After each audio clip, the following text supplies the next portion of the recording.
Hello good morning everyone. Start करते हैं आज का व्लॉग। यहाँ पे सबसे पहले हमने करी है जीएस। और जीएस जो है यहाँ पे सर ने बताया था कि सबसे पहले अशोक के जो कलिंग युद्ध है उसका वर्णन कौन से उसके शिलालेख में है, तो उसके 13वें शिलालेख में उसका वर्णन है। उसके बाद सर ने यहाँ पे बताया था कुछ एक फैक्ट्री अधिनियम के बारे में। उसके बाद सर ने बताया था जाकिर हुसैन के बारे में। ये तबला वादक हैं और ये पंजाब घराने से इनका संबंध है। और उसके बाद सर ने बताया था 2023 में इनको रिसेंटली ये करंट अफेयर आ जाती है तो फिर इन्हें पद्म विभूषण मिला है। और सब चीज़ें हमें याद तो नहीं हो सकती। सर ने और भी बताया था पद्म श्री कब मिला है, पद्म भूषण कब मिला है, पर वो सारी चीज़ें मुझे याद नहीं हो सकती, इसलिए मैंने थोड़ा ही लिख लिया रिसेंट वाले। और यहाँ पे सर ने बता दिया था फिर पांड्य वंश की राजधानी मदुरै है। उसके बाद सर ने बताया था कि जो यहाँ पे सर बता रहे थे कि खेलो इंडिया यूनिवर्सिटी गेम मतलब फर्स्ट वाले भुवनेश्वर में, सेकेंड बेंगलुरु। सर सारे बता दिए थे सर ने कि अगर पेपर में आते हैं तो आप याद करिए, क्योंकि लिखना बहुत आसान है और याद करना बहुत ज़्यादा इम्पॉर्टेंट है, तो याद करना पड़ेगा सब चीज़ें।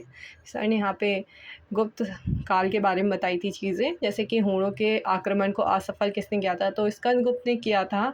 और स्त्री सती प्रथा का वर्णन भी मिलता है गुप्त काल के दौरान, तो वो भानुगुप्त के ऐहोल अभिलेख से मिलता है। के बाद सर ने यहाँ पे कुछ एक्सरसाइज दिखवाई थी जो कि भारत और अन्य देश के बीच में होती है, जैसे अग्नि वॉरियर के बारे में सर ने बताया। बोर्ड कुरुक्षेत्र ये सिंगापुर के साथ है, अजय वॉरियर यूके के साथ है, और वज्रहार युद्ध अभ्यास टाइगर ट्रम्प जैसी एक्सरसाइज हम यूएसए के साथ करते हैं। संप्रति जैसे हम करते हैं बांग्लादेश के साथ, बोंगो सागर भी हम करते हैं बांग्लादेश के साथ। तो सर ने सब चीज़ें बताई थी यहाँ पे। मैंने लिखा थोड़ा कम है बिकॉज थोड़ी मुझे याद थी। तो ये आज का काम। फिर हमने स्टार्ट कर दिया था अपना इंग्लिश। और इंग्लिश में आज जो मैम ने सबसे पहले कराया यहाँ पे एक वर्ड और उसका मीनिंग, देन उसका मतलब मीनिंग को भी मैम ने रिलेट करके बताया था। यहाँ पे देख लिया, जैसे मैम ने बताया अपराइज, प्राइज का मतलब मैम ने यहाँ पे फिर बताया कि जैसे कि ऊपर जाना, समझना, अवगत करना मैम ने यहाँ पे बताया, सूचित करना। तो मैम ने यहाँ पे एक फ़ोटो से रिलेट करके बताया था कि किसी को इन्फॉर्म करना, टेल समथिंग टेल। और फिर मैम ने यहाँ पे उसके थोड़े से पहले तो मैम ने एकदम बेसिक वर्ड, दैट उसके बाद थोड़े से जैसे नोटिफाई करना, इन सब चीज़ों के बारे में बताया, उसके एंटोनिम बताए फिर मैम ने। तो ऐसे ही ये फर्स्ट आज वीडियो था जो इससे ही रिलेटेड था। और फिर मैम ने यहाँ पे फिर सेकंड वर्ड आया और मैम ने उसको भी थोड़ा सा मतलब कि फ़ोटो से रिलेट करके समझाया, बट ये इतना ज़्यादा रिलेट नहीं हुआ था। पर ठीक है, अगर कोई कोशिश कर रहा है आपको समझाने के लिए तो वो भी बहुत है। तो इसका मैम ने बताया था गिरफ्तारी करना, एप्रीहेंड का मतलब गिरफ्तार करना, दोषी पाए जाना मतलब समथिंग। और फिर यहाँ पे मैम ने बताया मतलब कि जैसे कि डेस्टिनी और डेस्टिनेशन दोनों एक जैसे ही वर्ड लगते हैं बट अंतर बहुत ज़्यादा है। जैसे डेस्टिनी किस्मत को कहते हैं और डेस्टिनेशन वो गंतव्य है जहाँ तक आपको पहुँचना है, तो एग्जैक्ट पॉइंट जहाँ पे भी आप जाना चाहते हैं। तो वो चीज़ें मैम ने यहाँ पे बताई बिल्कुल डिफरेंस कर करके।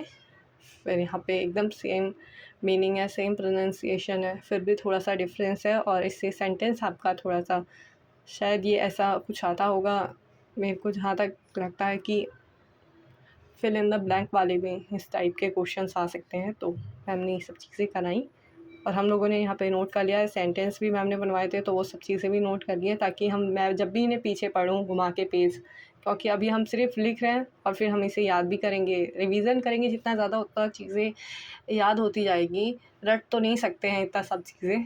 और फिर हमने यहाँ पे करा था एक करंट अफेयर में सर यहाँ पे सारी चीज़ें बताई थी।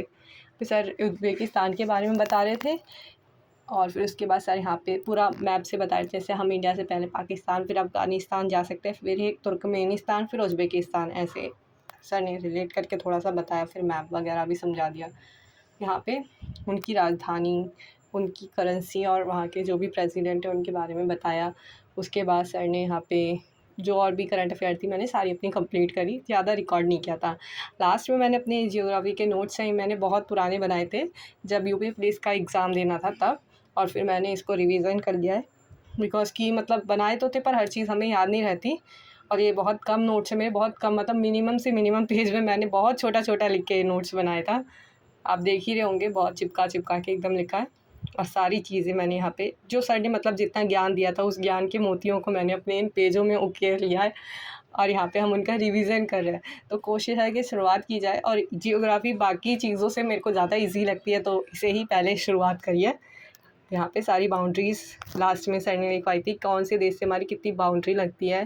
फिर यहाँ रेड क्लिफ रेखा के बारे में बताया थी। मतलब ये बहुत ईजी है, कह सकते हैं कि हम सबको पता ही है चीज़ें ज़्यादातर। सेकेंड लेसन क्रॉप से रिलेटेड था, तो चीज़ें वो मैंने थोड़ी करी। आज मैं 2 ही चैप्टर कर रही हूँ, ज़्यादा नहीं कर रहे आज, बाकी और बाद में याद करने की कोशिश करेंगे। Thank you for watching, keep subscribe.